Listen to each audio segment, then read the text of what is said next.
live from Rottweiler Performance in Costa Mesa, California. This is Tech Talk Taco Tuesday, number 26. You think by now we'd be able to do this a little bit better? What took you so long to do one here? 26? You threatened to lock me in the dyno room. Yeah. And I took you seriously. So this is Chris Parker from Rottweiler Performance, everybody. Everybody. He is going to be the co-host today. He's got to stand up to the high standards of Big John, Andrew Short, Ricky Brabeck. You're sitting in a hot seat there. Piece of cake. Piece of cake. They got Good. nothing on me. Okay, that you heard it here first. So we're gonna judge how this does, how his performance does based on the ratings. It's all about ratings. We can track everything, and so Andrew doesn't drink like I do. When he does, it's funny. No, though. Andrew tried to tell me that I didn't know how to ride in the sand. No, wait, I tried to tell Andrew he didn't know how to ride in the sand. I can't remember. But that's kind of what happens. That's why we record this stuff, so I can go back and you can say, Jimmy, you actually did say that and you were 100% wrong. So 70% of the time you get 100% accuracy, and that's the way we're going to run it. So what we're going to do tonight is we're going to start out with the questions that you guys posted on the different forums. So we farm the questions back off the YouTube posts from last time's show, off of the bike tests and stuff that we publish. We put up posts on Facebook where you guys can ask motorcycle and motorcycle product related questions. Then we grab those, I write them down and or print them out, and we will answer those live on the air. So I don't have to type so much into the computer because it's a lot easier for me to talk. And this fly wants to fly in my mouth. I'm going to have to kill it. Good, it flew away. You won't drink much. So then we will we'll see where all that takes us, those questions. We will take questions off of the YouTube live feed. If questions start popping up there, this is kind of an experiment for us. We're going to see how that works. And then I was the first one to like it. Oh, we got 3 likes. That's good. No so comments. That's out of 5. That's not too bad. We've got a good percentage rate. Yeah. Then we will get questions from the crowd here because a few people showed up at Rottweiler Performance. We just told them to shut up, but we will give them time to speak later, and then they can ask their questions if they have any. I'm sure they're just going to get more confused. And then last but not least, we will do our last fire round of Facebook questions, which seem to happen about 2 minutes after I say we're going to sign off. Then all of a sudden we get a barrage of questions. That's when we'll go back to the Facebook comments and try to address those. The speed round. The speed round, that's what it is. And then my wife, Heather, who is here today, also suggested that we do apologies at the end of the show for all the people that I piss off. So it's Chris's other job on his notepad there to write down when I offend somebody, and then we'll apologize to him at the end of the show, and or somebody will be fact-checking for us. Generally, that's George. Where's George? Honey, can you get me a legal size paper? Yeah, I don't think this is going to be.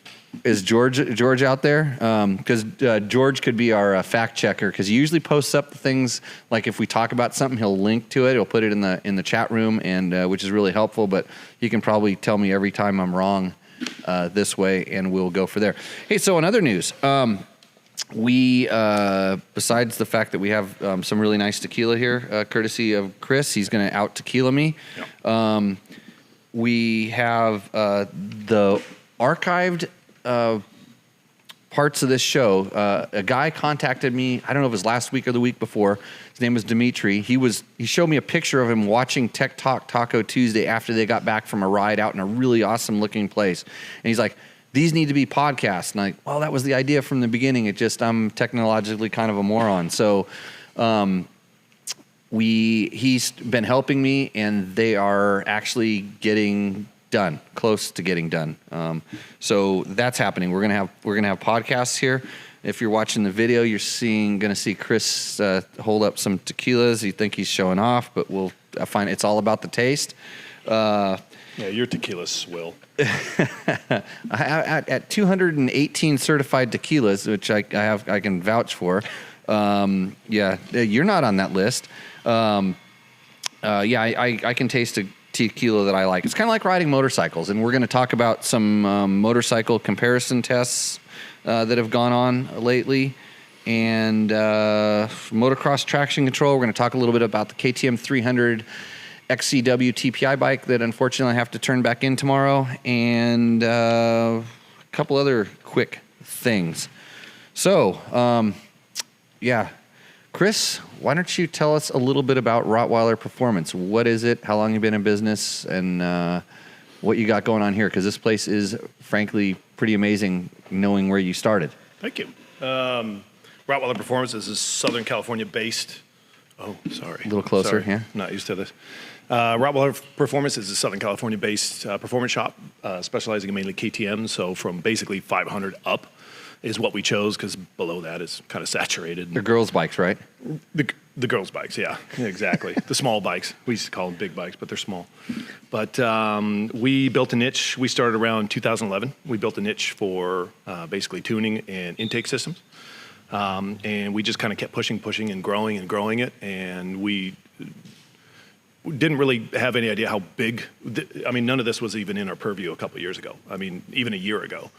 And Well, I'm going to tell the story about how I found you. Oh, you were drunk. No, not yet. I was riding my bike to go get... You had beer stains on your shirt. Oh, that was sweat. so You sweat yellow. So I was riding my bike. You know what? Maybe it was after I'd gone running. Mm-hmm. I'd gone on one of my running club things, and I was riding my bicycle back, and I was cruising through a parking lot, the dark back streets of Guadalajara Mesa, Costa Mesa, Costa Mexico. Yeah, coastal Mexico. I was cruising back through the back streets, on my bicycle, and I saw a really Sano CRF 450X. It was like a Baja race bike, had the big lights on it, and I was like, oh, look at that, that's somebody must have stole that, parked it out here. But no, it was a really nice bike. And then I looked in the shop, and it was a fabrication shop, and there was a couple other bikes in there. And I think I strolled in, yeah? We were loading up. We were going pre-running for the Baja pre-running. 500, and I thought you were a homeless guy. Yeah, thank you. I literally thought you were a homeless guy. You looked like one. I try to keep incognito around here. Yeah. Want to blend in. You did. So I said, I think I just started asking you some questions. I was pretty amazed at the bike because at the time I'd been doing a lot of stuff with Johnny Campbell, and I knew what a good CRF 450X was. And we just started talking, and he figured he was talking to a homeless guy who just read Dirt Rider magazine. I almost told you to pound sand and beat it. Yeah, because I'm actually not kidding. At the time, I was the editor of Dirt Rider magazine, and I said, man, I'd like to, we do this thing called what was the name of that section? Factory rides or Dream rides. Dream rides. That's what it was. Dream rides. I said I'd like to ride this bike for a dream rides, and you probably at that point really thought I was screwed up. So we set it up and went and rode his bike, and I was pretty impressed with everything about it, in all honesty, with the exception of the muffler. He liked a loud muffler. It's Mexico. You want them to hear you coming. Yeah. Especially the cows. So, we did that, and over the course of time, we just kind of developed a friendship. And see, that's what I was going to pick on you. Now you're all KTMs. You thought I was a moron for liking KTMs at that time. Did I? I think so. You thought why would anybody want to ride one of those? I may have said something to that degree. So you were Honda. Like through and through, and what year was this? I've never bled anything. Never. If two wheels is great, but I think that was. We got a Husky behind us. It's almost a KTM, right? Yeah. Well, it's a white KTM. So, but 2000 and it's 2008. Was the what year did the 950 come out? Was the 950 out at then? Oh yeah. Okay. It came out in 05. 05. That's actually 2003. Yeah. So I should know I have the very first one. I still have that bike with one of your intake systems on it, by the way. Thank you. So it means a lot to me, Jimmy. Yeah. Well, I probably got it for free. I did testing. I helped development for you, right? Yeah. Durability thrash testing. You can see what a moron does with it when you just beat stuff up all the time. And it worked, right? It works great. And like 80% of the stuff you told me when you were being a salesman, when you were trying to tell me how bitchin' it was, 80% of that stuff actually worked. What didn't? I don't remember, but you made it sound like it was going to be great. And the one thing I didn't believe you on, and it took me a long time to prove this to myself, because I'm very, well, I don't want to say I'm wrong, but so I was slightly off base, is you told me that jet it up and, do all those jetting changes, and you're going to get better fuel mileage. I'm like, there's no way. Not with a CV carb. You can't go with bigger jets and all that stuff like that. So, and I had a really good setting that I liked before, and I typically, this, I like my stuff leaner, and I don't really want the snap and power. I want it smooth. Well, I started going towards your jetting direction, and the mileage kept getting better and better. And I kid you not, that thing probably got 20 to 30% better fuel economy. And the only change I did was to the air filter, the air intake, and I was running a single FMF exhaust, a Q exhaust at the time, which you wanted me to put big bazooka mufflers on it, but you know, 2 of them too. But anyways, so no, good. And now I have them on my 1190, on my 1090, and if you want to boost in power, and it's not as drastic, I don't think, as it was with the carbureted bikes. I think as fuel injection got better, I don't think you're going to get that big of a jump in fuel economy, but in throttle response, like wrist to throttle response, they're good. Intakes are really, really good. And so, yeah. Thank you, Jimmy. Yeah. So not blowing smoke and up your, you know, I'm just telling you what it really is. Actually, and you can read about it. You can read a test where we talk about that kind of stuff on dirt bike tests. So don't be scared to type in www.dirtbiketest.com. Right? Yeah. Okay. Okay. So continue. So now you're making awesome KTM products. Yeah. So I mean, at first when we started making these things, it was like, you know, I made one for myself, and it was when I met my beautiful wife down in, we'll put her on camera here in a little bit, but I made one for myself on a 2008 Super Duke, and had no intention of ever selling it. It was just something I wanted to do for myself, so I did this thing. Because your background is in fabrication. Intake fabrication, exhaust fabrication. I designed the exhaust for like Singer Porsche, so I do exotic car exhaust systems and intake systems for race cars, that kind of thing. Yep. So just as a tinkerer, I played around with the intake, and I bought this 2008 Super Duke that was black. And I'm going to tell you how we came up with the name, because a lot of people ask me, how the hell did you come up with the name? Are you a dog lover? It's like, I love dogs, but I need a dog like a hole in the head. So with our schedule. So I bought the motorcycle because it saved me so much money on gas going to visit my wife in Mexicali, because it took us 2.5 or 3 years to get our visa. So I bought this motorcycle, and it saved so much money in gas that it paid for the payment of the bike. So naturally, as fabricators do and performance guys, I started tinkering with the intake, and I took it down to a dyno. And we dynoed it, and it made it like a solid 9 horsepower, which was, I mean, the dyno guy was blown away. He's like, I've never seen anything like this.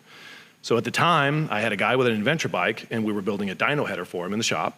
So he says, you know, that motor's the same. You want to, you know, see if it fits in that. So we stuck in that, and it fit like it was made for the adventure bike. Like, it was a complete accident. Yeah. I told the guy to keep it quiet for a while. He didn't. He went on Adventure Rider and started talking about it, and the phone calls started coming in. And so I started making these things on the weekends, and first it was lunch money, and then it was lunch and a little bit of rent, and it was lunch, rent, and mortgage, and everything else. And we just kept pushing and pushing and pushing, and we knew I don't do anything half-assed. There's nothing I do half-assed. And a lot of people get into this business and then they back off. They realize it's like the customer support is gnarly. The people who, I mean, if people are pissed off, they don't get the stuff. It becomes a real business. Yeah, and some people back off because they don't want that. We kept pushing forward and kept pushing, and we were able to build it.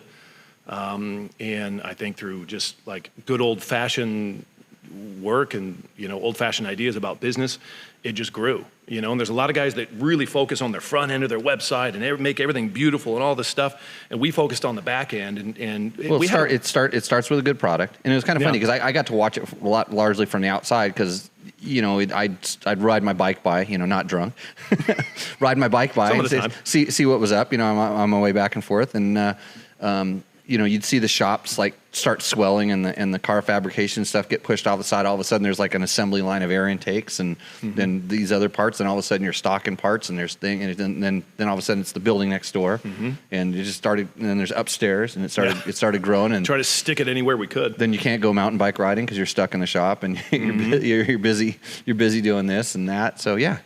And so here we are now. Growing pains. Yeah. Things are awesome, and we're really happy. It's a lot of work, but we couldn't ask for anything more. Yeah, no, it's the shop here is pretty impressive. I mean, if you were looking out in front of where the cameras are, there's 2 or 3 790s. There's a couple 690s. There's all kinds of bikes in various states of getting built up. Need a mirror. Yeah. Anybody have a big mirror?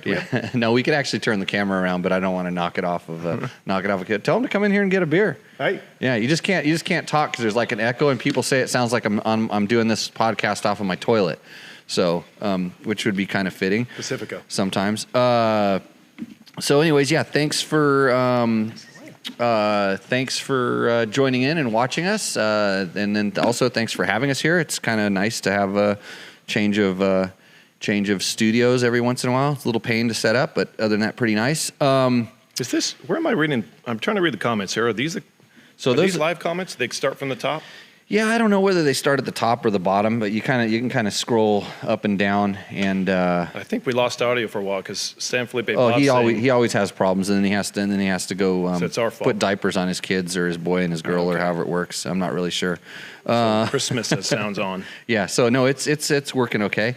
So I'm going to start diving into some of these questions. Chris, feel free to chime in when needed. We're going to start off with we had a lot of questions about the KTM 300 XCW, which is the fuel-injected two-stroke. It's the bike we just tested, I think, up on our YouTube channel right now. I haven't really transferred it over to the website yet, but we have a preview video or a video I did after I rode the bike just for a day, and then I did a short video for you attention-starved people. Don't pay attention for more than like 5 minutes, so there's a 5-minute quick review, and then there's also a longer one, a nearly 20-minute one, where I get into detail on all the different parts of the bike. And so with that, we have a few questions. Most of those questions could be answered if you would pay attention to the 20-minute video, but I know you can't, so there's no way attention span is a minute and a half these days. There's no way you're going to last through this hour-plus long podcast, but we'll give it a shot anyways. Let's see. So Cactus 73A, and I'm gonna go off on. I wish people had to use their real names on this thing, like the guy that the guy that thought the Christini was a pile of shit last time. 'Cause at least I got to use his real name. So let's see, Cactus. No, it wasn't Mark. Jimmy, is it possible your test bike has a bad barometer sensor? I have two buddies that are riding 2020 KTM or 2020 Husky TXs in Colorado right now, and neither are experiencing your issue. Have you asked your KTM rep about this? Great review. I can't wait till mine arrives. Okay, so what he is referring to is on our test bike, I rode it over 2,000 feet in elevation change, either going up or down, and the bike starts running funny.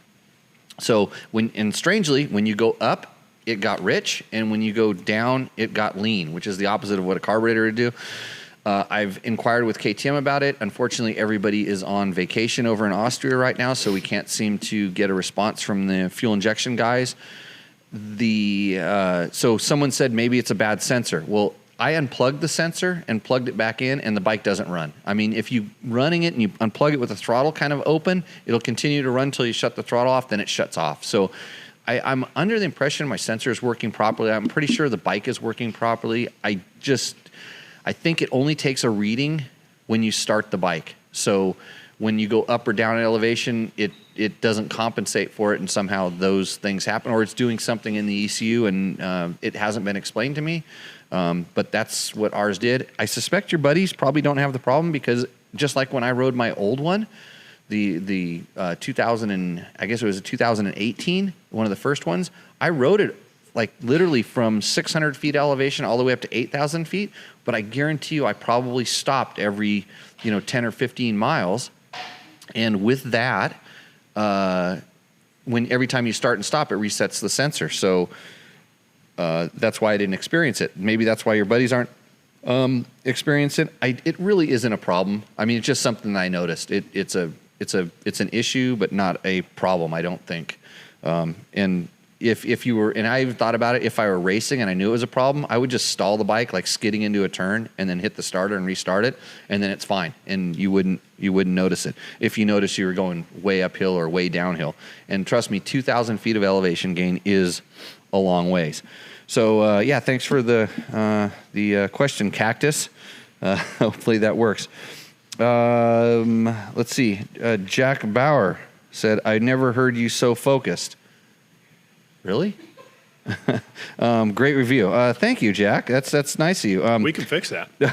Yeah, we'll break that thing open. I'm going to get focused. I've got a CRF 250 Honda R tomorrow. We're going to ride at the track.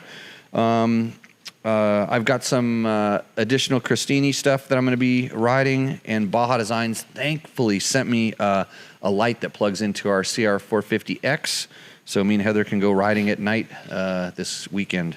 Right, honey? Yeah. We're going riding? Good. Okay, because her KTM already has a good Baja Designs light, and plug and play.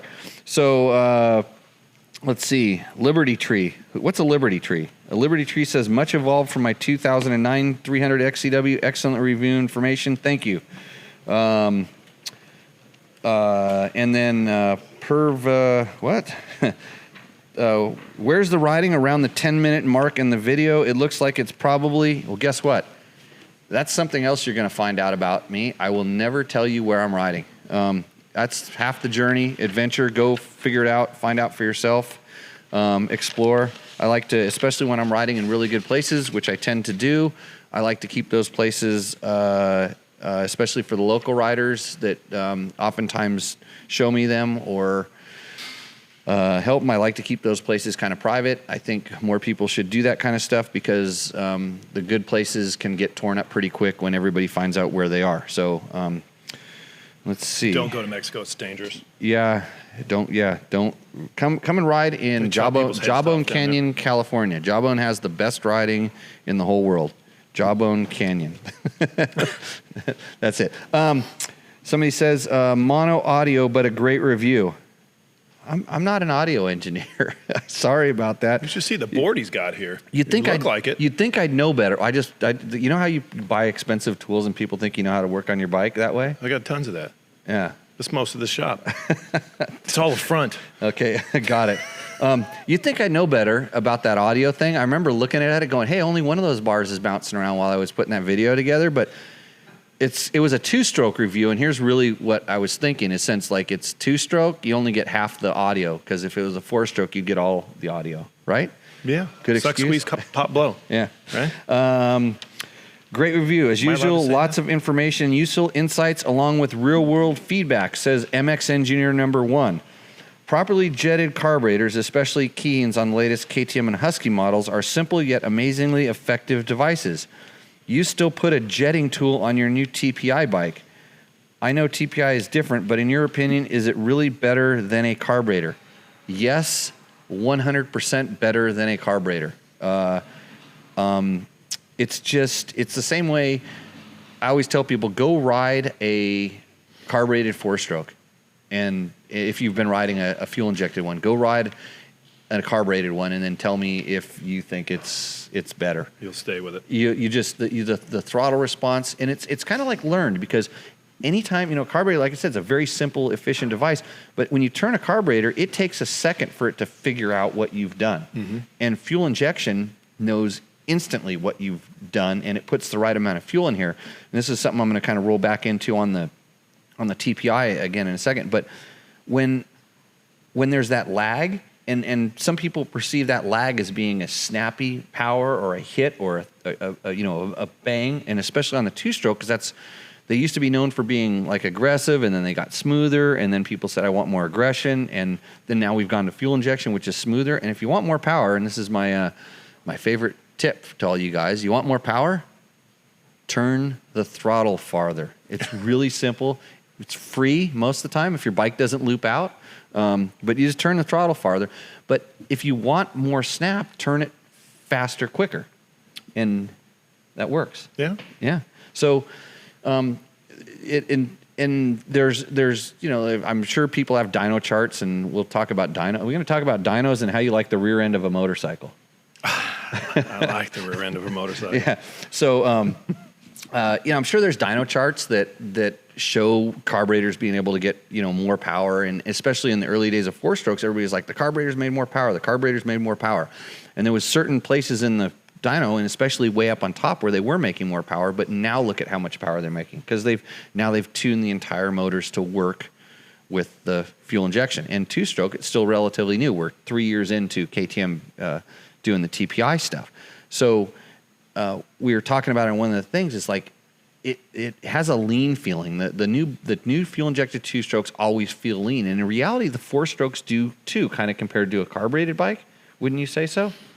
Well, I mean, on smaller bikes Because it depends on what, I mean, like some of the bigger bikes, they have closed loop, which is all the EPA stuff. Yeah. That is lean. It is lean. For sure Yeah. it's lean. But even when you take them off compared to if you let's just say a KTM 950 and 990, which are, that'd probably be something in our wheelhouse that we can talk about. Like if you have a properly carbureted 950 that's jetted about as perfect as you can get, and then you get a nicely tuned 990, the 990 will always feel leaner. Yes? Yeah. Yeah. I think it's just the sensation of, fuel injection. It's just. But by lean, do you mean crisp? Yeah. Crisp or just, just if you, the only way to explain it is if you have a carburetor and you just richen it up, there's a rich sensation, and then, you can lean it out and you get that lean sensation where it's a little fluttery, maybe it isn't as it's a feeling, it's confusing. Yeah, well, I mean, with a carburetor, you're basically getting as close as you can with the jets to match the engine, and it's pulling in what it wants. And that may vary depending on what you're doing with the throttle. Whereas a fuel injection, it's delivering fuel based on mostly throttle and RPM. Yeah. So you have that pre-programmed amount of fuel that's going in. So it kind of changes the feel of the delivery. It does a different thing. You're right. It's hard to describe. It doesn't have that. So when you turn the throttle, and that's why on 4-strokes you need a pump. You need a pump or carburetor, because when you turn the throttle, that suction is not enough to draw enough gas into the motor. There's that moment where there's not enough there. Even with the pumper, there's still that little bit of lag. There's that little bit of delay, and so with the fuel injection, they build that into the mapping. They know if the throttle changes from 20% to 60%, it's got to dump this much additional fuel in, as opposed to if you just rolled it on slowly, it would be able to, it wouldn't have to dump the massive amounts of additional fuel in. And that's why, some people get better fuel economy when they're riding bikes, because they're smooth with the wrist. They're not snapping it. Because if you're snapping it, it's dumping, dumping fuel into the motor. But so on the 2-stroke, it's really noticeable. The bike is just lean compared to the way we would jet a bike, we call it safely, especially a bike that you're going to be racing at higher speeds or higher RPMs. And one of the reasons is on 2-strokes, the bike's typically seized, when you're under a big load and then you got off the throttle. Yeah, and then starve it. And it would starve it, or actually at that point, it kind of shuts the fuel down, but the motor's still hot and it can still suck a certain amount of air. But right when you came back on was when they would always kind of lock back up, because all of a sudden you've opened that throttle up, a bunch of air goes in there, there's not much gas, and it takes a second for that gas, and then it gets really hot for a second, and it was already starting to melt, and now it melts. But the thing was with the TPI bike is you're on the gas and you shut it down, it can still pump the right amount of gas in there. It doesn't require the suction, the suction to draw that gas out of a carburetor bowl. It's still squirting it in there manually, so they can run it. You don't need that, like we'll call it residual gas or extra richness to kind of keep the motor cool. And the other thing you notice is even just on regular deceleration, 2-strokes typically go ding, ding, ding. When they. I haven't ridden one of these bikes yet. Yeah, these bikes don't do that. They do it very little. You can change the idle adjust and make it do that, but compared to we'll call it a properly jetted 2-stroke that has a lot of that bang, that deceleration bang, these don't have that. So while you're on this subject, let me ask you real quick. What about, I don't know if it matters that so much on 2-strokes, but what about the fuel mileage on FI bikes is so much better than carburetors? And what about the 2-strokes? It's better. I don't want to say it's hugely better, but what I was told is actually the biggest savings is from the fuel not spilling out of the overflows. Yeah. And you remember we learned that in Baja. Yeah, all the gas spilling out of the overflows. Well, remember when they had the fuel foam? Yeah. You put that in there, and all of a sudden you got better gas mileage. It's like, well, it's just less is sloshing out that hose. Yeah, well, that's the hose coming out of the top of the gas tank. But also, this is the stuff that used to come out of the bottom of the bowl. All those hoses. Remember, the carburetor had 20 hoses, coming out of it. There's none of that. You don't have that loss. But I think overall, it's jetted. It's quote jetted a little bit leaner, and so it is. Just by that nature, a little bit more fuel efficient. And I think that's the way it is. I put the JD jetting tool on that KTM mostly to experiment and play with it, because I have experience with them on the 4-strokes. It's very similar to the Dyno Jet Power Commander stuff that you run a lot on your bikes here. It's a very simple way that just with pushing a button, I can alter the fueling in different RPM zones. And if you need to know more about it, there's a video up in Dirt Bike Test that explains how they work and what they do. But I just did it to play with it and experiment with it because I hadn't done that before. Because before I start talking about something, I actually like to test it or to use it as opposed to read the press release and use it for 10 minutes and come and tell you.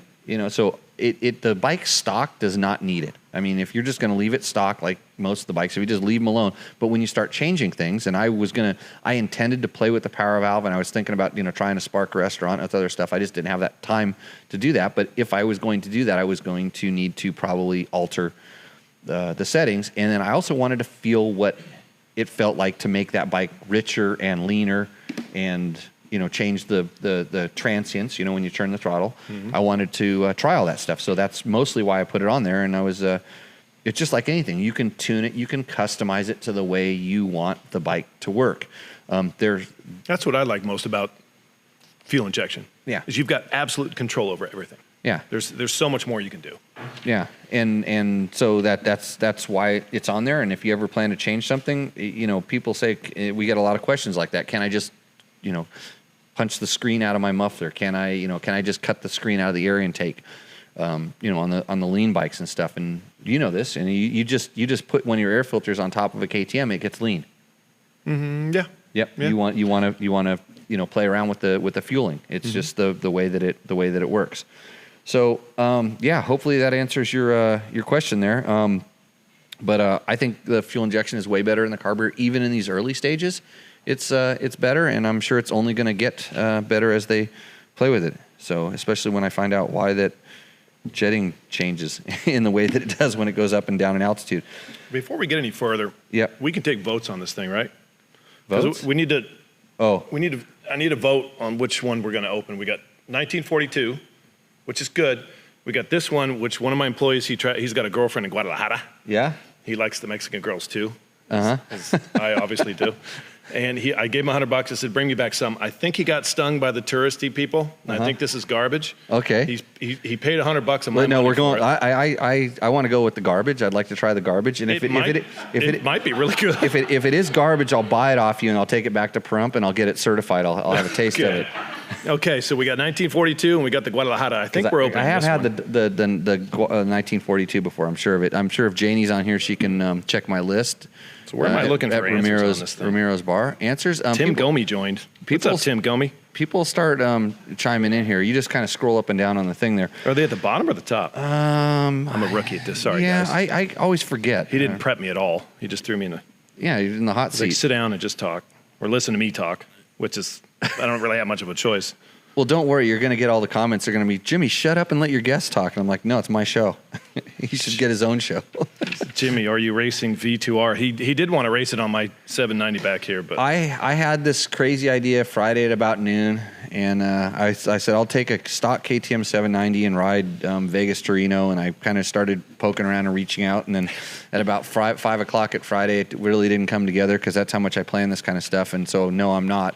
Although Chris did. I think he sort of was. About it. You thought about it, yeah. He's got his 790. I thought about it. I'm like, huh. Yep. I know you wouldn't crash it. That I do know. No, I'll just cruise on it. I just wanted to. It was an idea where we were going to take the R, and then also the standard one. And Heather was going to, and I think I explained it to her. Maybe it's probably the second time, or maybe it's the first time she's heard this. She was going to ride up from Pahrump to Reno, and I was going to be doing the race on the race course. She'd ride up on the road. And then we would ride back down all off-road, just kind of the fun ways. And it was just going to be like, we were going to try to shoot it like the Tour of Idaho story. I thought it'd be a good story. But it also requires a pretty good filming budget, and that didn't come around. So now I'm going to go to the lake and ride a watercraft around, because that's, and then go riding at night. So that's what I like doing. Okay, so we fixed that one. Oh, I got another one here. PBR in that keg. No, it's Pacifico. Josh Shapiro asked, just picked up a TE150i this weekend for the kid to race in Works, National Hare and Hound, and some others. It had a lean bog cutout, high sustained RPM. Did you notice anything when you ran it? I raced one of these at the Works race up in Washington also. It seems like this is an issue on some TPIs. Now, Josh, you're going to love me for answering this question because it's I had no such experience, and I talked to 3 or 4 of the other journalists that raced the bike, and nobody had any issues like that. But I will tell you that, like I'm talking about fuel injection all the time, the throttle is way more sensitive. It's very sensitive to what you're doing. So I'm going to go with, I bet you that whoever is riding it when it's cutting out, their wrist is getting bounced around. And so you think you're wide open, and maybe it gets bounced to 20 or 30% less throttle and back on and off and on and off. And that is where your cutout is coming from.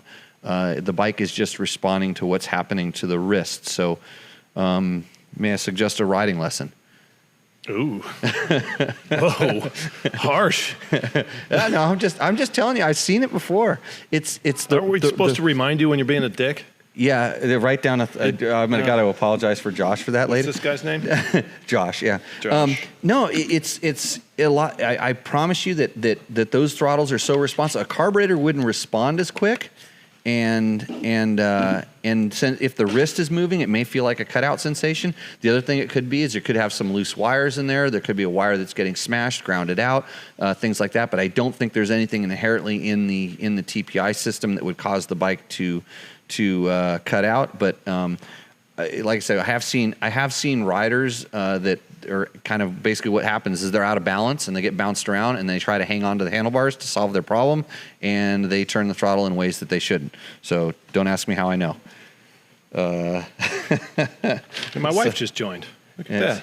Thanks, babe. Hopefully they don't cut this is good internet. It's not like Ramiro's in the old day when the feed would just drop and stuff. Yeah, we got good Wi-Fi here. Yeah, I was pretty impressed. We ran a speed test before I did this. I've learned a couple things in my short podcasting, live podcasting career at this point. Yeah, I got a question for us now. Can I jump in here? Yes. All right. At any time. Okay. That's why you're the guest host. Chuck Fall, F-A-U-L. Chuck. He says, how far along has Rottweiler gotten on the 790 Performance ads? I'm thinking about exhaust purely for the sound. Yeah. Right. You might as well write Chuck down. I'm going to have to apologize him for a minute, too. Here we go, Chuck. Sorry, Chuck. Hey, he got it, yeah. I'll tell you what, he's working on it. I know he's working on it. Well, the exhaust, a lot of the aftermarket are catching up. They're still catching up. That bike, I think, was released around the world around the same time. Like the Duke hit Europe a lot earlier than the U.S., so the European aftermarket companies like Aero and whoever else, they had to jump on it. The Adventure kind of hit at the same time, I think. Maybe Europe a little bit sooner. So they're just catching up. We do have a huge shipment of Aero, which is very popular, coming in, where they've got mufflers and some cat deletes.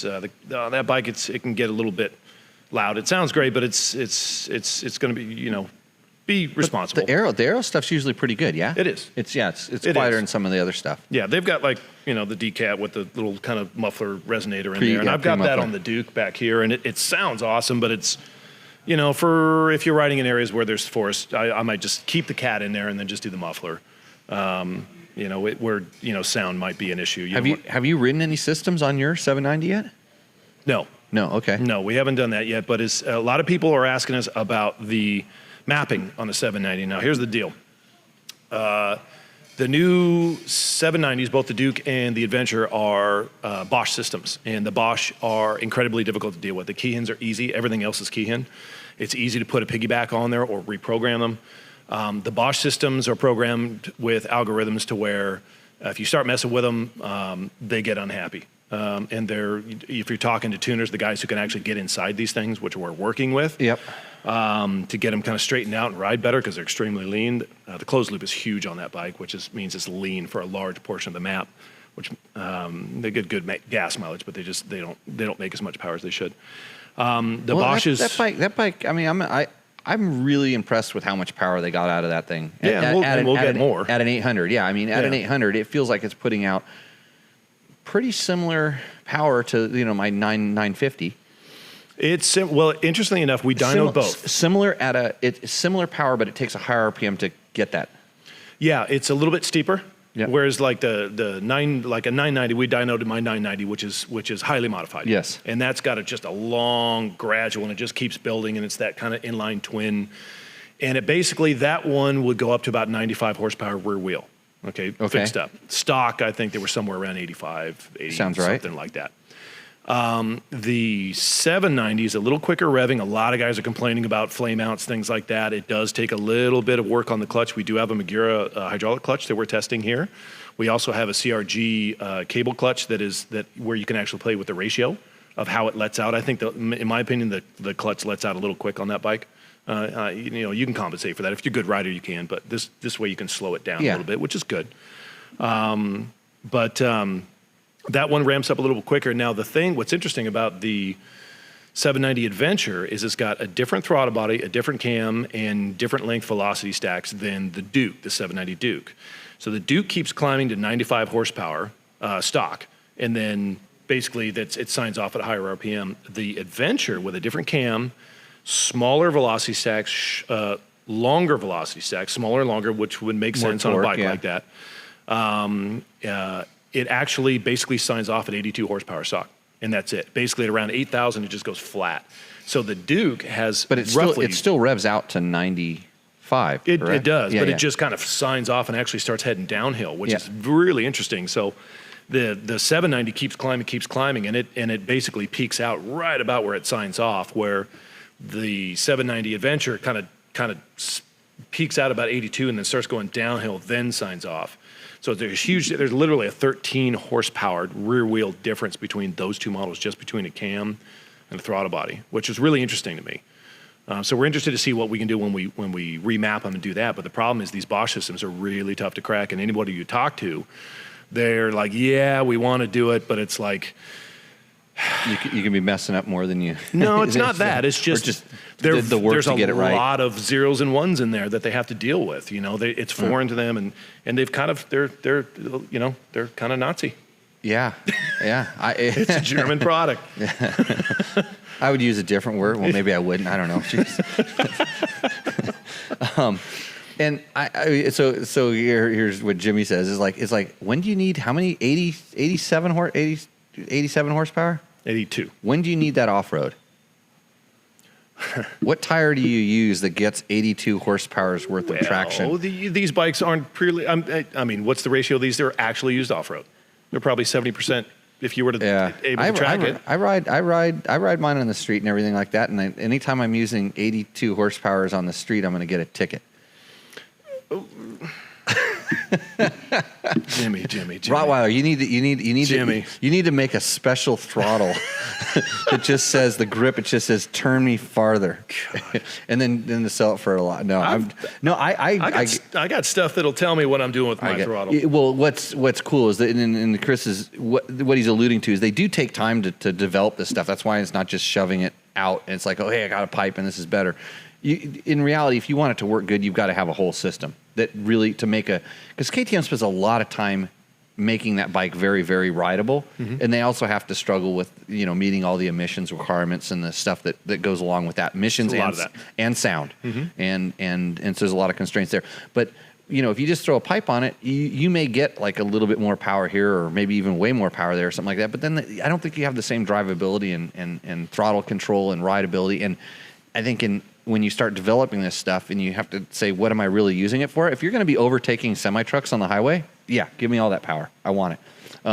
But just having something that's, really broad and rideable and I could see where if you're getting a little bit more torque out of kind of like the bottom mid on that bike. Well, here's what happens when people as far as making power on these bikes, it basically starts with the beginning, middle, and end. Beginning being the intake, middle being the mapping, the end being the exhaust. And you also make power in that same direction. Basically, exhaust. I tell people I do exhaust for sound, for looks, for lightweight for sure. Yeah, do it for power last, because mufflers don't really accomplish a whole lot. They will dump a lot of weight, and that's valuable. Yeah. There's a viable, and you can reduce some heat buildup too inside the motor. Reduce some heat build. A lot of guys on the 11 or the 1090s through 1290 Adventures, they complain about the massive amount of heat coming down there. Yep. So they want to get rid of the cat, so they go with an aero catless header, that sort of thing. The good news about that bike is it runs such a large muffler, they don't really get that much louder. Yeah. But when you take a cat out on certain bikes, and there's a comment on here that says something about, about loud bikes, and I agree with them completely. Yeah. Agree with them completely. There are certain places where it's okay and you can do that and this sort of thing, and there's certain places where we encourage responsibility. Don't go out there. It's like there's all these laws, these sound laws. I mean, Huntington Beach is gnarly on motorcycles mainly because of Harleys. These guys go by and they sound like firecrackers. Yeah. So we don't really encourage that. We don't say go and out and do all this stuff. But as far as it's in reality, a 4-stroke is literally pumping the exhaust out of the. You can free the pump up a little bit, but at the same time, it's not. And I think most guys, in all honesty, do it for the looks. That's lightweight. The weight handling. I mean, on the adventure bikes, it's kind of hard to feel the weight. I mean, when I was doing the delete exhaust off the side of my 950 was a big deal. I mean, 17 pounds to lose on that if you go to a single side out. Yeah. That's huge, and it's up high and back. Yeah. That's a lot of gear I could put on the bike, which I probably did. I had extra stuff on the side, but but to get a good tuned package is I think paramount, and I think a lot of people just bolt they bolt stuff on, and it's difficult to be able to test all that stuff, and that's kind of why companies like you guys exist and hopefully sell that stuff when it's all tuned up. And I actually, for one, would love to ride a little bit boosted up 790 for sure. I like that bike. John Beck says, Chris, you need to put yourself on the apology list for Jimmy's throttle comment.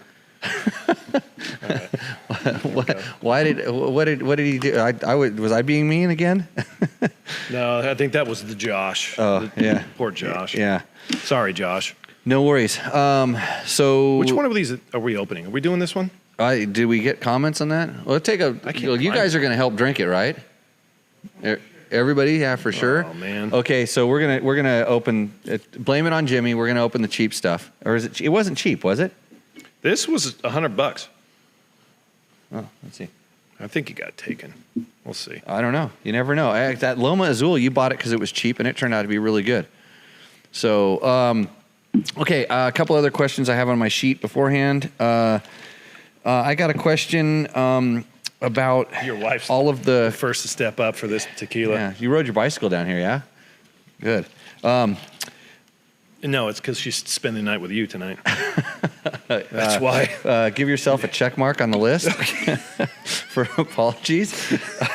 And a lot of the motocross bikes that we're testing recently have different levels of traction control. I know Honda just came out with their 450. We just did an impression on it on the site, and there's a lot of traction control stuff going on. KTM's had it for a few years. And everybody kind of asks, like, what is this traction control stuff? And we can even talk about it on 790 because that one's actually probably that's excellent. One of the best traction control systems that I've used because it is so tunable. Actually, it's on 1290. Same system or no, similar? No, it's not. They have 1290 doesn't have the rally modes like this has. Okay, so it doesn't have the tunability of all those levels. But anyways, so it's. On these, they have sensors on the wheels because there's a lot of stuff going on adventure bikes. But on the motocross bikes, there's really no sensors other than the traction control is it's the ECU realizing that the rate of RPM in the engine is increasing at a rate that's faster than what would be, good traction. Like it notices that, hey, the wheels, it's moving. All of a sudden, it starts moving quicker. And by the wheel, I mean the countershaft sprocket. Well, it's the speed sensor is the ABS rings as well, front and rear. It knows what gear it's in, and it knows that at that gear it shouldn't spin up this fast. And because it's all connected, there's no wheel sensor, there's not a sensor on the it's just the rate of RPM increase goes up, and then they do something generally in the fueling on the motocross bikes. On the adventure bikes, they actually play with the butterfly valves. They'll actually, it's all fly-by-wire. It's fly-by-wire, so they can do it. So this traction control stuff is definitely evolving in the motocross world as well, and it really depends. Now, are those bikes fly-by-wire? No, nope. They're still cable. So are they doing it through the ignition? It's either they're not cutting the ignition. They're reducing the fueling, or they're doing stuff with the fueling and the ignition timing so that it doesn't rev up. And it's like. Everybody's getting into it here. I got to have a sip of this stuff here. It's not bad. Yep. Anybody? Yeah, they're stepping up now. This is going to get Well, they wanted it. If you turned around and spit, that's when we're gonna let it go. Here we go. We got Lance back here. Just Come on. don't hit me in the head with that thing.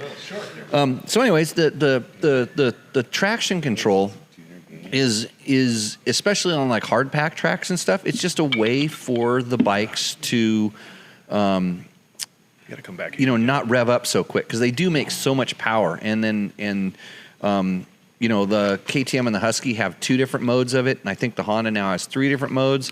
It's just an ignition. Be careful where you snap that thing next. You're gonna blow my ear out. Oh, sorry, dude. That thing, yeah. Traction control. It's kind of I think when they go to fly-by-wire, and that's when it gets really good.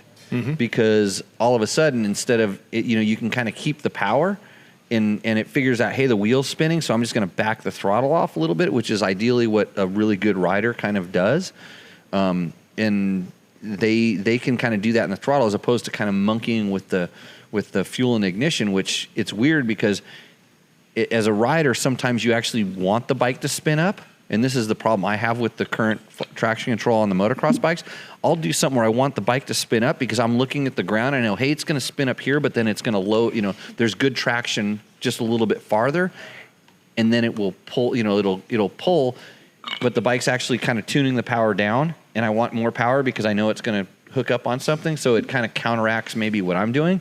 Where the fly-by-wire stuff, when you do that, you keep bending into the throttle, and it'll feed it in as it see fits. With a lot of algorithms happening. Yeah. There's a lot of stuff going on. So, anyways, this bike right here, the one when we tested the 790s, yes, we went out to Murrieta. Correct. There was a section where there was like silt, then sand, and then cross ruts, and I could see them all in a row, and I just hammered the thing and just held it wide open, and it actually accelerated harder than I could have done with my wrist, using my wrist without traction control at all. I mean, it just all of a sudden it just hooked up, and it went really, really well. I mean, it surprised the hell out of me. What do you like? What number was it in? So there's 1 to 9, correct? Yeah, there's 1 to 9. So the way you can remember what it is like if you're a number 1 rider, number 1 is like the closest to MTC off. Okay, so number 9 is like the most aggressive. Is the least aggressive. It's the most aggressive addition of traction control.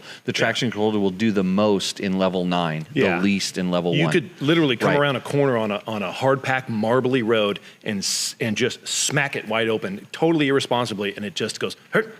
And then that's it. It just reels it back in instantly, and it was really impressive. And so in 1, it'll let you slide quite a bit. A little bit longer, it gets more aggressive with the acceleration. It waits a little bit longer. And then in 9, it won't. It barely even steps out. Yeah, number 9, I think it's like when there's just a little bit of difference between the ABS rings. Yep. Even the slightest amount, it reels it back in. Whereas like number 1 allows a bigger disparity between the two.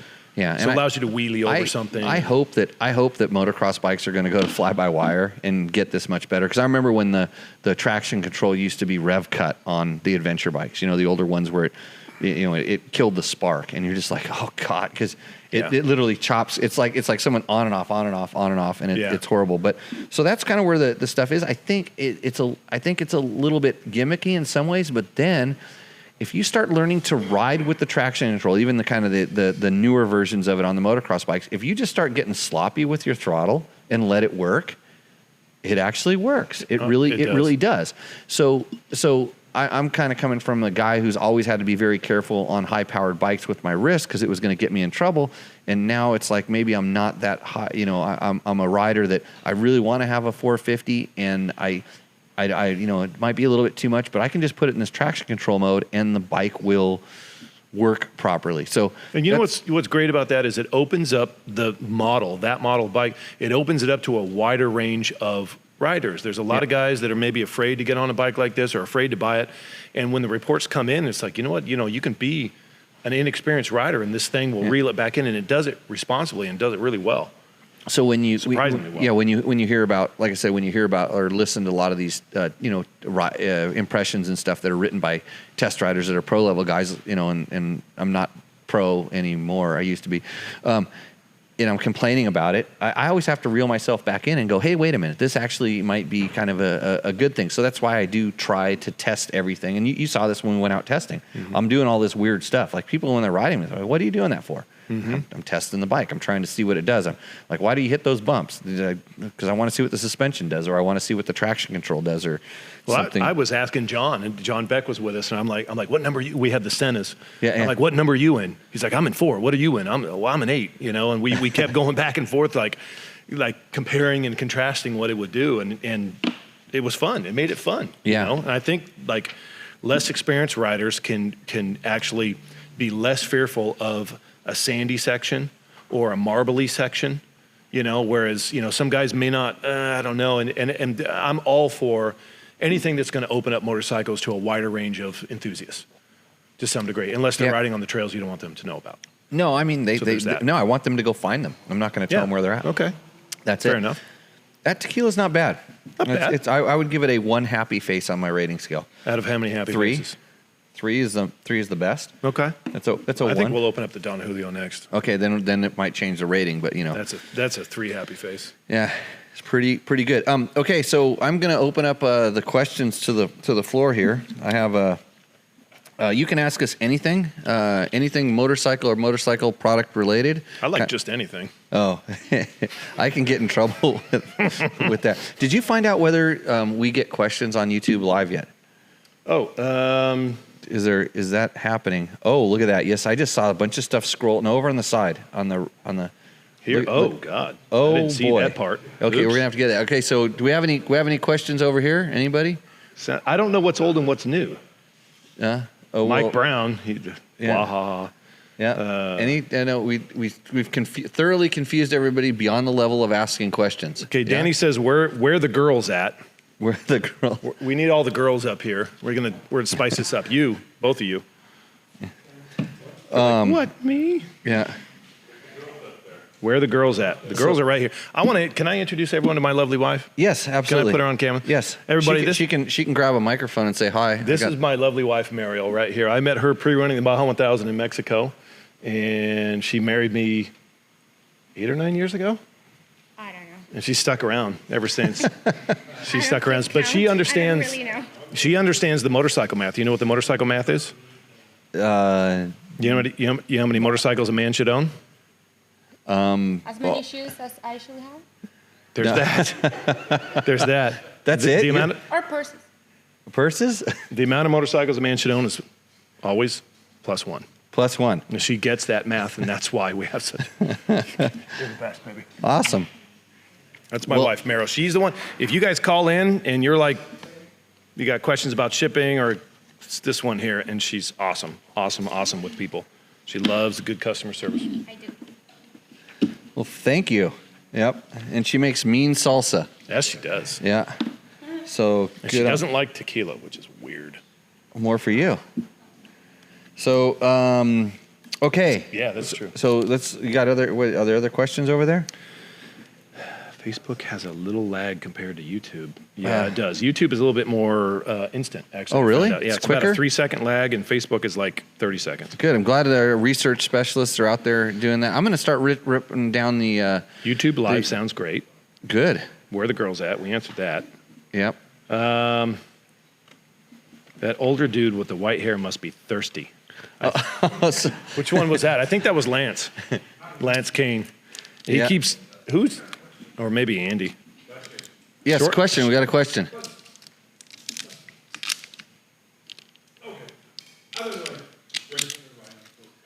Uh-huh. The older he gets, the faster. Okay. I'm going to repeat your question. In the old days, you said, people come up to you and said, hey, would you ride my bike? It's got a little blubber down on the low end. And you sit down and you ride the bike. I don't feel anything. Okay. Now I'm 65. I know where the blubber is on the low end. I mean, back then, there was no blubber on the low end. We were never there.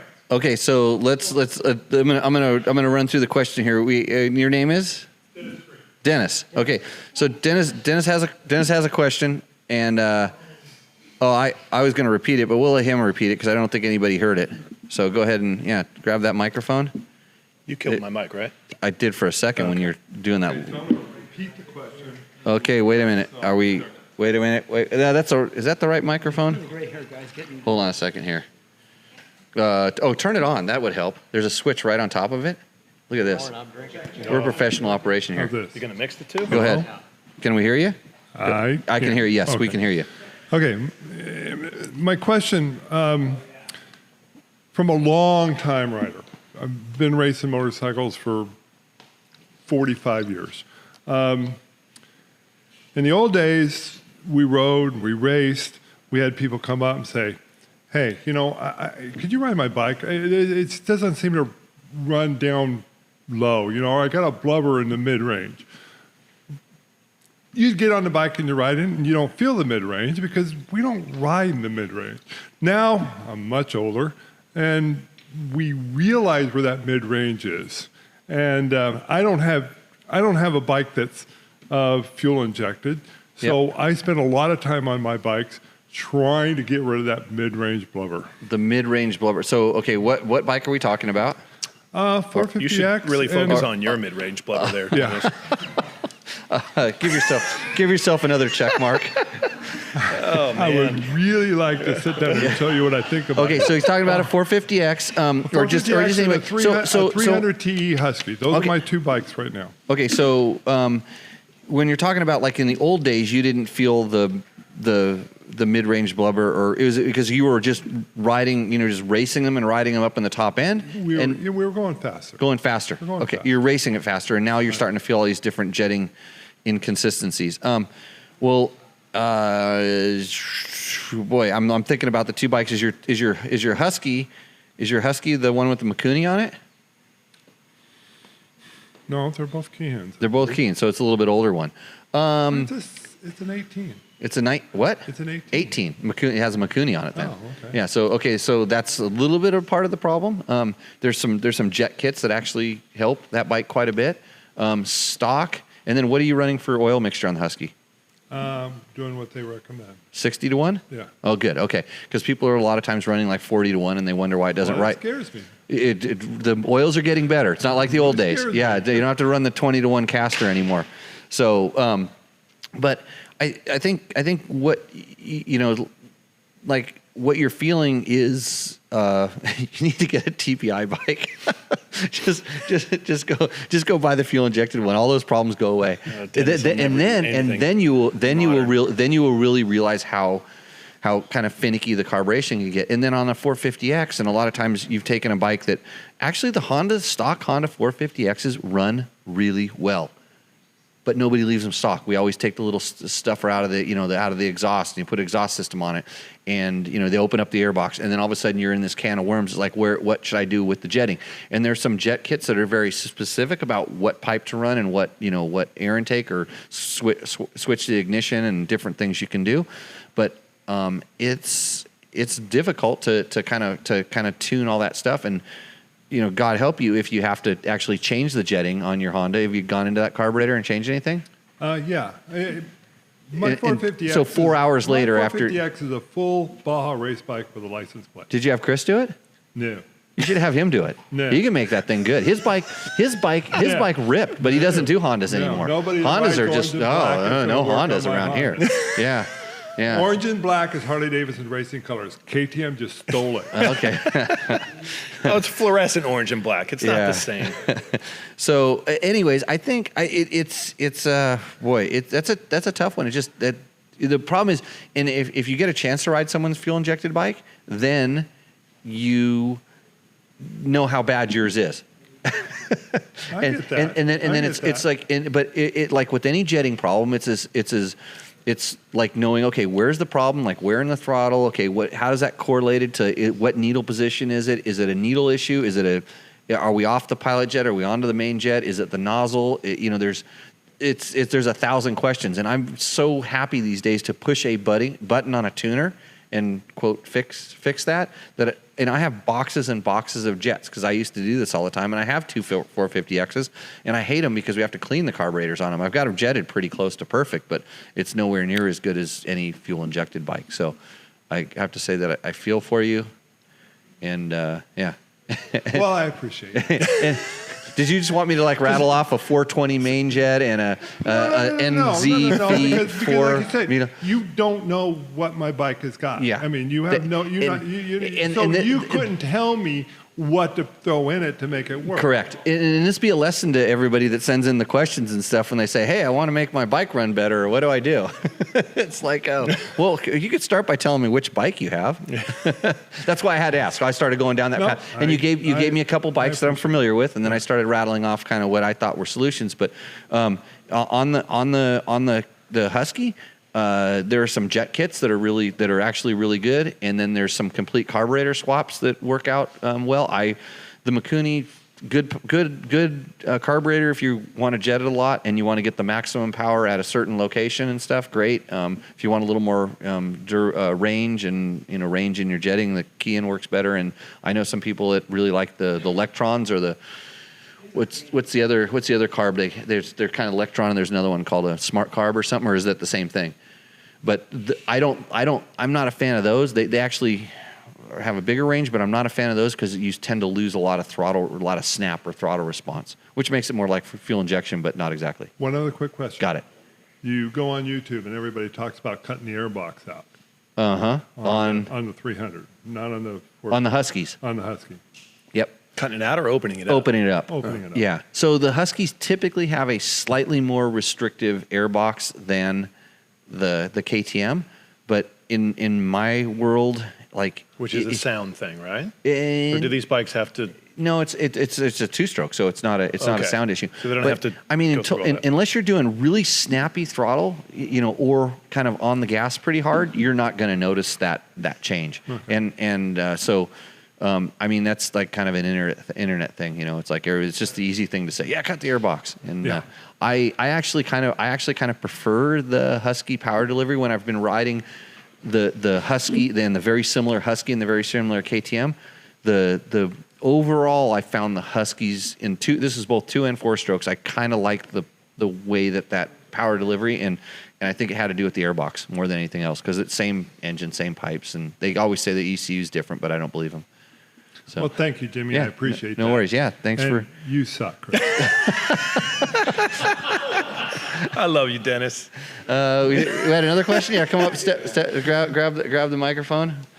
So you're going to see that I do this without referring to any reference manuals. I'm trying to do this. Okay, state your name and state your case. Hey guys, Lance Kane here. Glad to be here. Yeah, thanks for coming by. Together on this.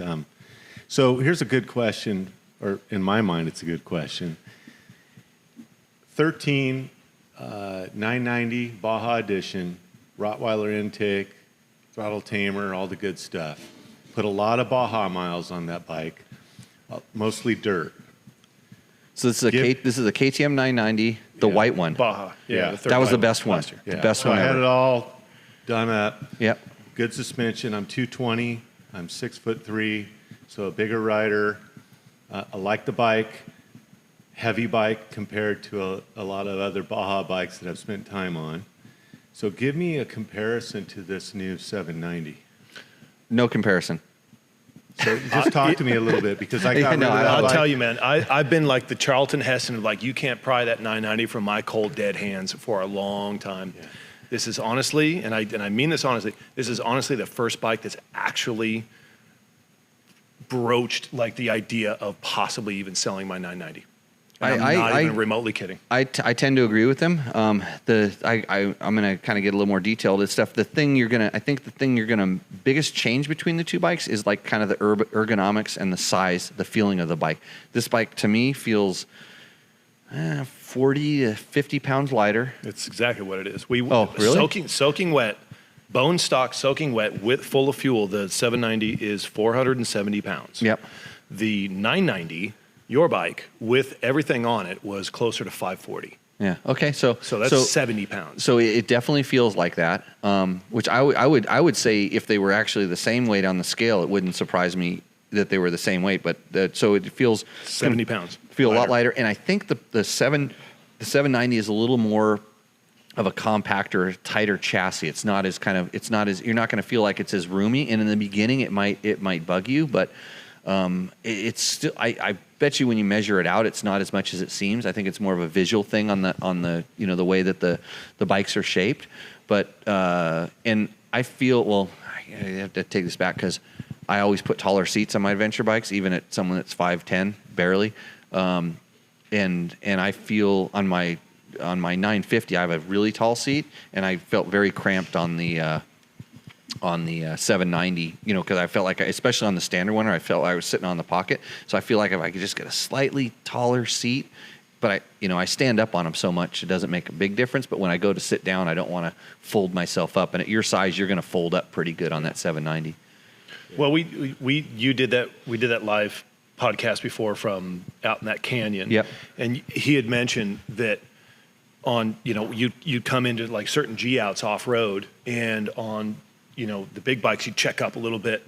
And you had mentioned, you said, on the 790, I don't feel like I checked up as much. Like you don't, it instills a bit of confidence. The suspension really works good. I mean, it's what 15 years of development does. It's just that the bike is that much better. I know a lot of people miss the 950, 990 platform, and I was kind of one of the ones that really liked it when the 1190 came out. I really like my 1090, and I think it was mostly because I've been able to get back on a PDS shock, which made a big difference. Because on my 950 I have a PDS shock on it, and it makes a big difference compared to the stock one. So you just go to the local KTM dealer and just put a bunny down. Yeah. Come ride All mine. money, pay full retail.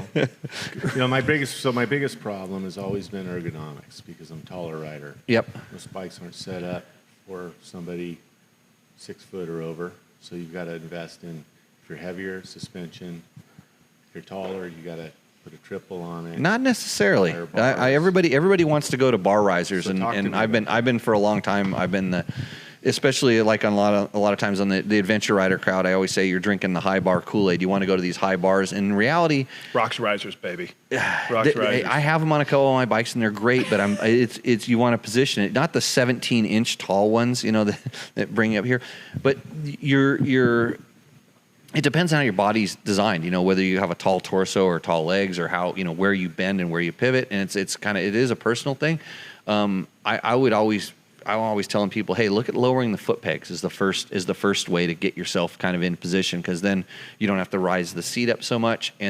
But people tend to get bars that start pushing them backwards on the motorcycle, not up but back. But if you think about it, when you're riding, you're actually kind of folding forward, but when you're stationary, you're not doing what you're doing when you're riding. You're not leaning forward. So before you kind of go down that train, I would spend a little time riding the bike, and while you're riding about it, thinking like, where do I really want these handlebars? Like, am I stretching in a certain direction to reach them? And when you're riding is important. When you put it on a center stand and the guy says, "Oh, look, your arms are too short," my arms are too short too. Well, I mean, I can use this to plug a product, and that's like the BRP stabilizer mounts. And the BRP, they usually, when they fit a stabilizer underneath, they push the bars up an inch and forward an inch, so it's going to give you a little bit more room. I don't know if it's forward an inch, but it's forward. I mean, what do you? It's up 3/4. I think on the BRP, I don't know about. They're usually around 24 millimeters. Yeah, it's up a little bit, and then I don't know how far forward I don't know the exact dimensions. It's a little bit. 20 millimeters or so. Yeah. And a lot of times just doing that in order to get a steering stabilizer. I've never met a bike that didn't like a steering stabilizer, by the way, especially one that can be adjusted properly.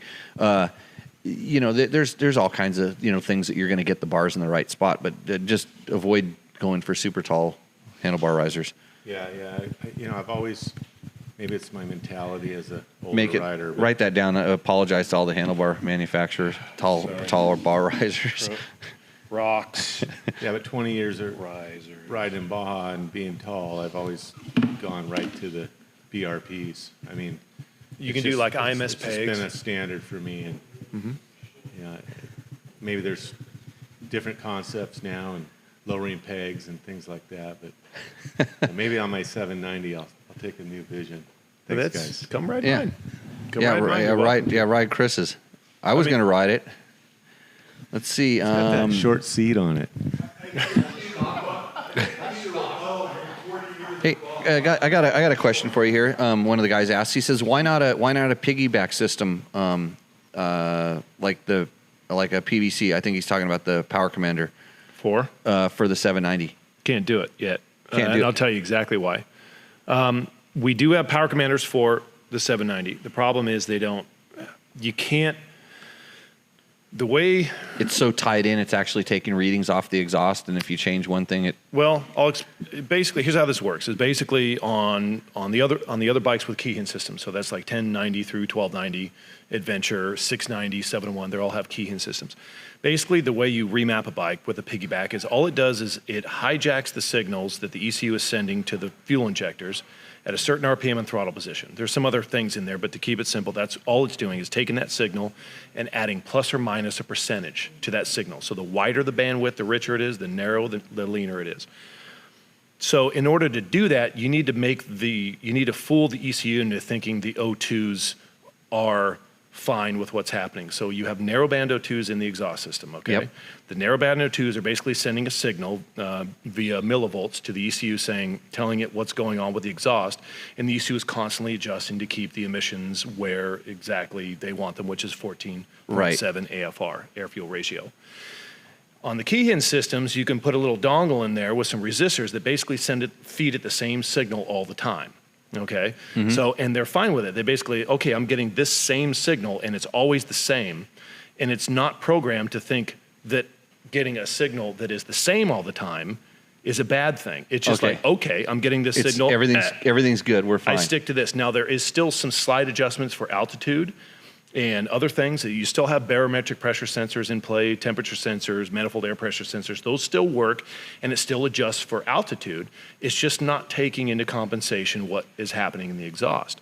Conversely, with the Bosch systems, with these new 790s, the Bosch system is set with an algorithm where if you put a dongle in there that feeds it the same signal all the time, it's told if I'm getting the same signal all the time, there's a problem.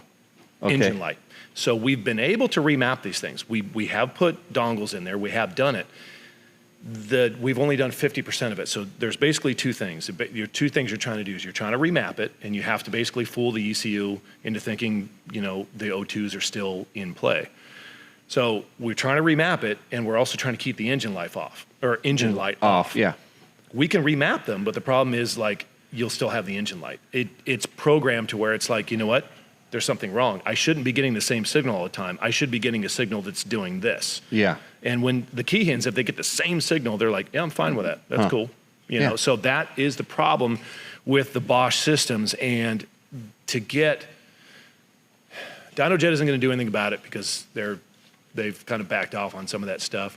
We're looking into some guys who can actually get into the thing and change some things. The problem is they kind of go, okay, this is going to be a lot of work.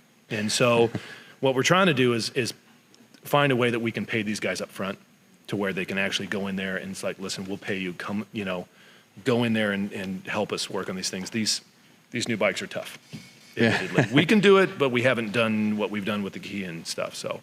Yeah, it's like anything. And I'm always kind of off-road use only.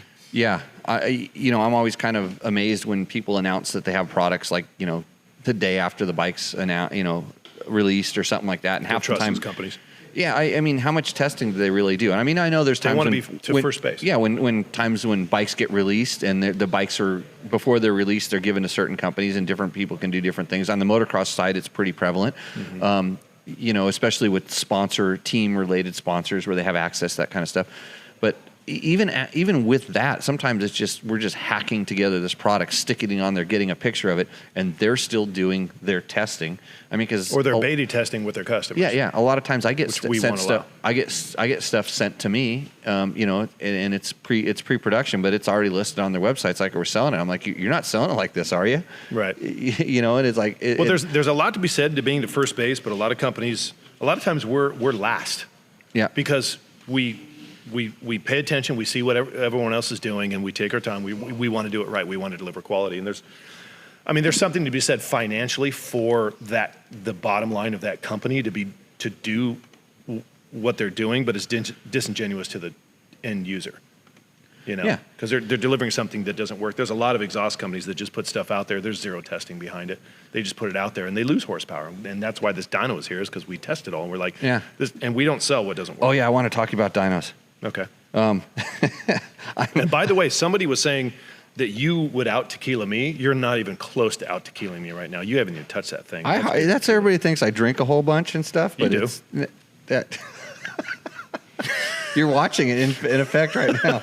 Yeah. Cheers. Cheers, buddy. Yeah, let's have this. Yeah, this is the Don Julio. This is Don Julio. Oh. Yeah, it's not that crap my employee bought me. Thanks, Will. You bought some. You know what? I actually like the crap that his employee bought him better. In what? I like the other stuff better. Yeah, I think so. Have at it, man. Yeah, no, I don't need that much. So it's funny because Chris is. I mean, you have to in this thing be really aware of your dyno charts and because a lot of people want to see it, and just like we were what was the other thing we were just hitting on a little while ago that people they want stuff first, which and then they want to see how much more power does it make. And again, this is the Jimmy Lewis dirt bike test free tip of the night. If you want more power, you can turn the throttle farther. So shut up, Jimmy. And how do you? It's not selling anything. I told you. Make that Rottweiler throttle grip that just says "turn me farther" for more power. Turn me farther. It works with anything you have on your bike. But see, a dyno is 100% traction. It's got your wheel is stuck to that drum, so you get 100% traction. And we're talking about off-road stuff, so it's very rare that you're going to get that 100% traction. And a lot of times, what comes out in a dyno is a really good horsepower number. Just means excessive wheel spin. Very much so. To a guy that's riding stuff, and that's why I jokingly say, like we're complaining about the 7 horsepower that the 790. No, I'm not complaining about it. You are about the 790 Adventure over the 790 Duke. It's got a 7 horsepower loss at peak RPM, at peak throttle. It's like when I'm sitting there thinking, and all those miles that we rode the 790, that we spent 100 miles on them that day. When was I actually using it? Maybe the 3 or 4 times on the street that I actually kind of really got the bike to peak horsepower and peak RPM. But yet people are going to look at the dyno chart and go, I'm going to get that because it makes 2 more horsepower. And I know you're. I can answer that. I know you're a lot more particular because you will look at like the lower part of the power band a lot. We'll look at partial throttle readings. Yeah. Every single step of the way. Yeah. We don't just look at 100% throttle. That's useless. Yeah. And it's good, but you're not going to release a dyno chart that shows a partial throttle reading. We have. Okay. We have. It basically looks like a tapering off rainbow. Yeah. So basically, we'll do 100%, 80%, 60, 40, 20, 15, 10, and 5. Yeah. And they'll basically, and we'll do before and after, so you can see every single one of them. A lot of companies don't do that. Yeah. Because they're trying to sell something. Yeah. Well, because it's a lot of times if you're working on those partial throttle things, you would not have the same setup as if you were going for that peak, that peak number. Well, everybody looks at the peak numbers and they're useless. Yeah, They're useless. You're never riding the bike there. And here's they're the usually by red line. Here's the other thing. I'm gonna build a dyno in my garage right down the street here, and my dyno is gonna put out more horsepower than your dyno. I'm gonna tune it. I'm gonna tune my dyno so whatever I have, it'll make more horsepower in my dyno, and then I'm gonna win. Okay. Everybody knows that about dynos, right?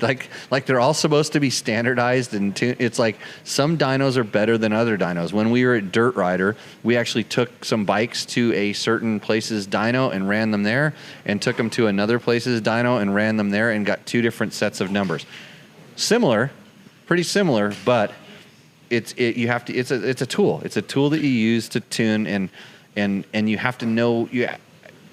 I've ridden stuff that's just been 100% dyno tuned, and some of it is pretty good, and some of it is absolute junk. And the chart that you see based off the dyno did not correlate very well, especially the horsepower chart. The torque charts were a lot more realistic in my world. When I would look at that stuff, the torque charts made sense.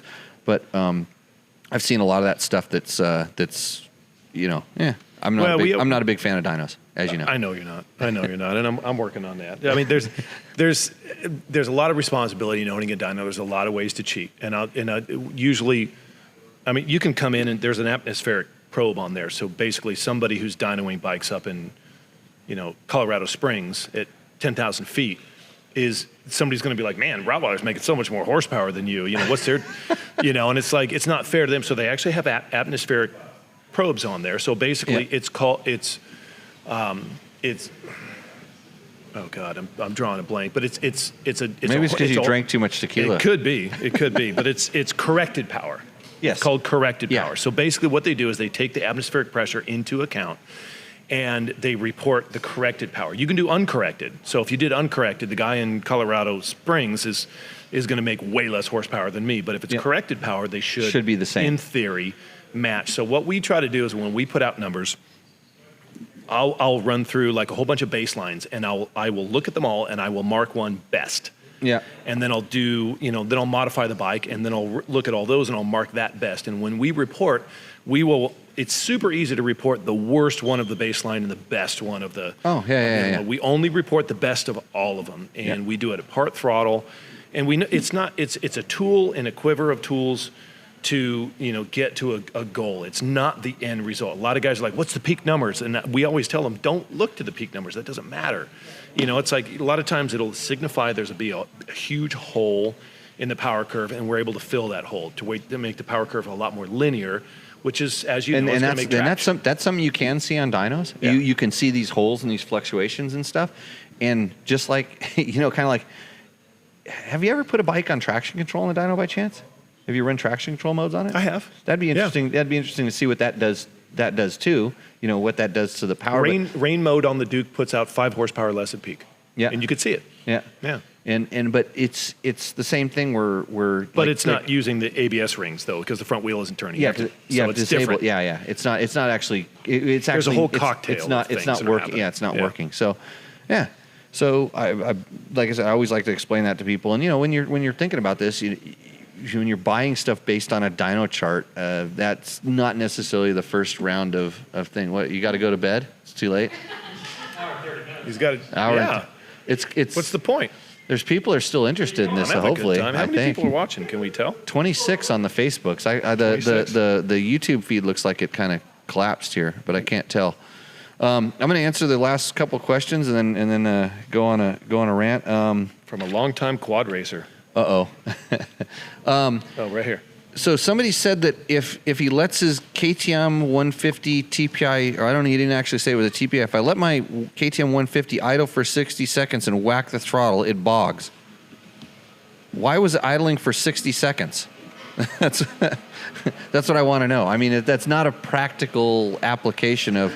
Can everybody out in the world hear that weed blower? We've got a crack gardening crew. Hey, did you get them to do that because we're going too long? Is that your way to kick us out of here? Now I'm getting kicked out of the Rottweiler with the boss sitting next to me. Trying to figure out why gardening happens at 8:30 at night. Let's see, miles per gallon, 350 XCW. The differences. I'm looking at there's a lot of questions there, Brad. You're asking a lot. He wants to know the mileage on 4 different motorcycles, and if he wants to ride more than 200 miles on the Tour of Idaho. That's getting pretty complicated. You're going to have to send me an email on that one. I got one. Got it. Good evening, guys, from a longtime quad racer. With a thumb throttle. I've always felt that I had more control with that over twist throttle. Why not see them on dirt bikes? Because that'd be stupid. Okay, write down you're going to apologize to all the quad racers now. Oh, God, I used to be one. Shit, did I say that out loud? Yeah, I saw that. It was that Quadzilla 500 you used to have near the shop. 250. Oh, you needed a 500. Actually, I've actually had people come to our school that actually had the thumb throttles. Oh, yeah? And yeah, they had wrist problems, and it was just a way for them to kind of operate the throttle more efficiently for them. I don't get it, because in reality, you think about the dynamics of the hand, and you're going to kind of turn your wrist, but who knows? You know what? If it gets them on a motorcycle, I think it's awesome. Yeah, I love motorcycles. I kind of agree with that too. In Wales, they let you ride Wales and waves to waves. I thought he was in Wales. Benjamin Cipher. What are your thoughts on the reliability of FI versus Carb for big off-road rides, i.e. Baja or Tour of Idaho? Well, I've ridden my 990 to Cabo a number of times. Didn't have an issue. That being said, I do a lot of preventive maintenance, like filtering the fuel as it enters the tank, filtering the fuel as it comes out of the tank, filtering the fuel at the at the fuel injectors or before it hits the fuel injectors. I filter everywhere. Just being smart, yeah. And there's filter the hell out of it. And I see people that have problems clogged fuel injectors, and it's like, just when you buy the bike, just buy as many filters as you can. There's nothing wrong with that. I've never had an issue with having too many filters. Yeah, and yeah. Now, the truth of the matter is, do you want to bring some? The tools for FI differ, and the tools are going to be a computer and a cable. Yeah. So there's like 2 ECU cables, so you can talk to the 990s. These new bikes, there's 5 ECUs on them, and it gets a little crazy. But now, I mean, the truth in reality, of the matter is, do you really hear that many problems of these things? No, well, really. you do, because you kind of troll around on the internets all the time, and you hear about that one guy that had a problem. Well, that one guy had that problem, and he posted it up to his group, and then some guy went and found it, and he put it on an adventure rider as if it was his problem, and then 20 guys took it and made it into their own post. And next thing you have 16,000 people, even though they sold 10,000 bikes, that have now had this problem. Moral of the story: forums are stupid. Forums, sometimes they're really good. There's actually some good forums out there with intelligent people commenting on it. Mm-hmm. But to filter through all of that stuff to find out that this is a non-issue. And Heather, how many bikes do we have? 40 some-odd bikes? 50 now? I don't know. We have a lot of bikes, and a fair amount of them are fuel injected. And hold on a sec. How loud is that thing? Oh, hey. Yeah. Yep. Can we shut this door? Yeah, somebody should go turn the leaf blower on that guy. It's the first leaf blower interaction we've had on our test. But when in reality, when this stuff just kind of gets out of control, and we haven't had any issues in all of our fuel injected bikes because we're a little bit careful about the fuel we put into it, and or filter it, or filter it. We actually, there's just one of the latest tests up there on this filter called a Googletech filter. You set it inside your gas tank, and it filters the water. They do filter water if you get the right one. Well, not with ethanol. Ethanol will carry the water right through the filters, but you have to. You know how to get ethanol out of fuel? Did you see that video? Add water, Add water. Yeah. It's an old school trick. Yeah. But oversaturate it, and it sucks it back out. But anyways, I think we're gonna wrap up. Oh, hey, one other question I got is and this is a hot topic right now in my world. Somebody said, what do you think of Michael Lindsay doing a 450 shootout and buying all of the bikes? And so this is a guy who used to be at Vital MX that now has his own YouTube channel. I always was kind of impressed with him as far as he's one of the more knowledgeable guys about bike performance and understand how his stuff works. And he evidently went out and bought all of the 450 motocross bikes, although I would have to ask him whether he really bought them or not, because I just don't see where he would get $60,000 to plop down on motorcycles. And it was sponsored by Chaparral, so I'm sure there's some collaboration there. But either way, so he went, and typically media is provided the bikes that we test. And so Yamaha has not yet released their bike, and we don't ride that until Friday, but they're available in dealerships. So he kind of is blowing an embargo, and then there's some other media that's kind of pissed at him, and I'm like, hey, if he wants to go out and somehow acquire those motorcycles and get them before anybody else can, good on him. It's a lot of work. Mm-hmm. It's effort. The manufacturers sometimes are like, well, then we didn't get a chance to prep the bike or look at it. And it's like, neither does the regular customer.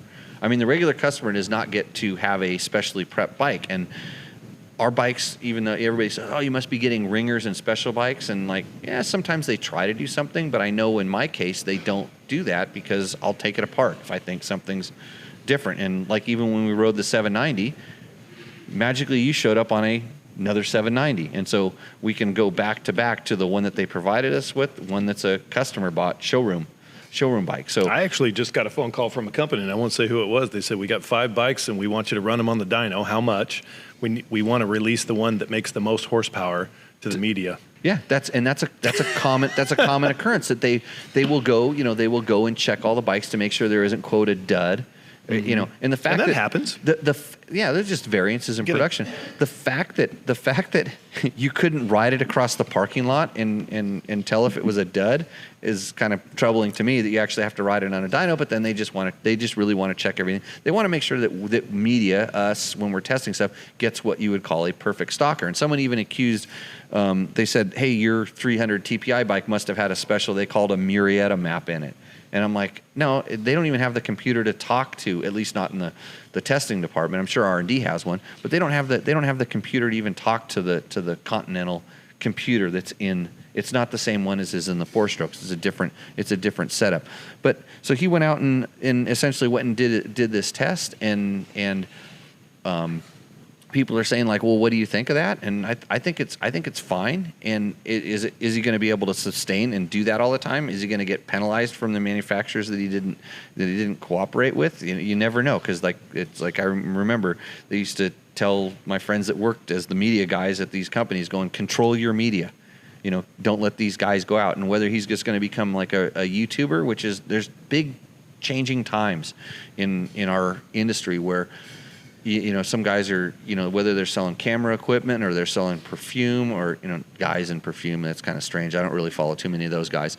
But, is that guy It is 2019. Is that guy provide 20? We're in 20, right? Yeah. Provided products, is it, are they being honest and genuine? And that's how you have to kind of judge that stuff. So somebody said, what do I think of it?